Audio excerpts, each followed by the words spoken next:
నిన్న మాజీ మంత్రి గారు జోగి రమేష్ గారి కుమారుణ్ణి అగ్రిగోల్డ్ భూ వ్యవహారంలో అరెస్ట్ చేయడం జరిగింది.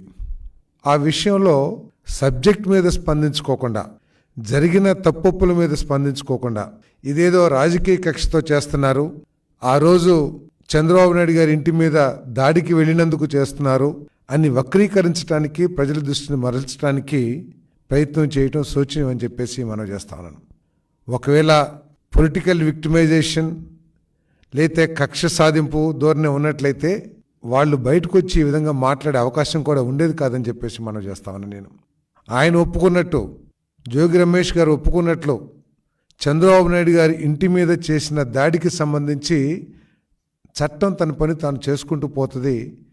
ఎవరైతే ఆ కేసుని పరిశీలిస్తున్నారో లేదా ఇన్వెస్టిగేట్ చేస్తున్నారో అధికారులు చర్యలు తీసుకుంటారు. కానీ నిన్న జరిగిన సంఘటన ఏదైతే ఉందో వారి కుమారుడు అరెస్టు, అది కేవలం అగ్రిగోల్డ్ భూములకి సంబంధించిన విషయంలోనే అరెస్ట్ అయ్యారని చెప్పేసి మనం చేస్తాం. నేను అది కూడా ప్రభుత్వం ఏదో ఉద్దేశపూర్వకంగా అరెస్ట్ చేసింది కాదు.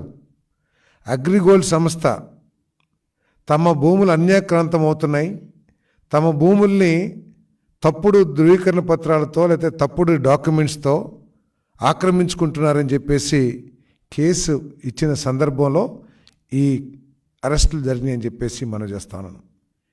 ఈడీ అటాచ్మెంట్లో ఉన్న భూముల్ని జోగి రమేష్ గారి కుటుంబం, అంటే వారి కుమారుడు కానివ్వండి, వాళ్ళ బాబాయ్ కానివ్వండి, ఇంకా అనేక మంది అధికారుల సహకారంతో ఆ రోజు అధికారంలో ఉన్న మంత్రిగా ఉన్న జోగి రమేష్ గారి కుటుంబ సభ్యులు ఈ భూమిని చట్ట వ్యతిరేకంగా కొని విక్రయించారు కాబట్టి ఈరోజు అరెస్టు జరిగింది, కానీ వేరే ఉద్దేశం కాదని చెప్పేసి నేను చాలా స్పష్టంగా తెలియజేస్తా ఉన్నాను. నేను ఎందుకంటే ఈ అగ్రిగోల్డ్ సమస్య అనేది ఇటీవల వచ్చిన సమస్య కాదు. అది 2014-2019 మధ్యలోనే ఈ అగ్రిగోల్డ్ సమస్య అందరికీ తెలిసిందే.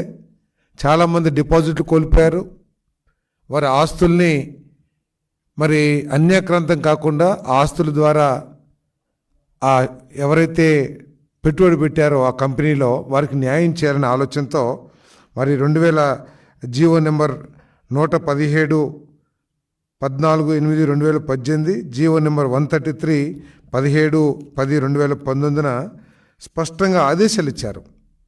విజయవాడ రూరల్లోని అంబాపురం గ్రామంలో అగ్రిగోల్డ్కు ఉన్న భూములు ఈడీ అటాచ్మెంట్లో ఉన్నాయి. దానికి సంబంధించి ఇందాక ఇచ్చిన జీవోలు, ఈడీ అటాచ్మెంట్ ఉన్న భూములను కూడా కొనుగోలు చేయటం ఎంతవరకు సబబో ఒకసారి ఆలోచన చేయాలి. అంతేకాకుండా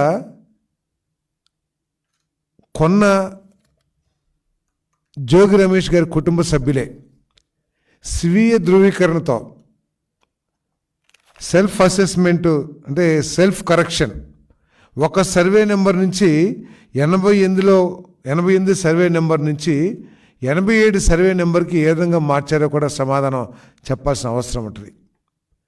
అంతేకాకుండా దేదీప్య అనే సర్వేయర్ లాగిన్లో నుంచి దేదీప్య గారికి తెలియకోకుండా ఆ సర్వేయర్ గారి ఉన్నతాధికారులు ఎవరైతే ఉన్నారో వారిని వినియోగించి సర్వే చేసినట్టు తప్పుడు రికార్డ్స్ కూడా ఇచ్చారని చెప్పేసి మరి ఎంక్వైరీలో తేలిన విషయాన్ని కూడా మరి వారి దృష్టికి, ప్రజల దృష్టికి తీసుకొస్తూ ఉన్నా నేను.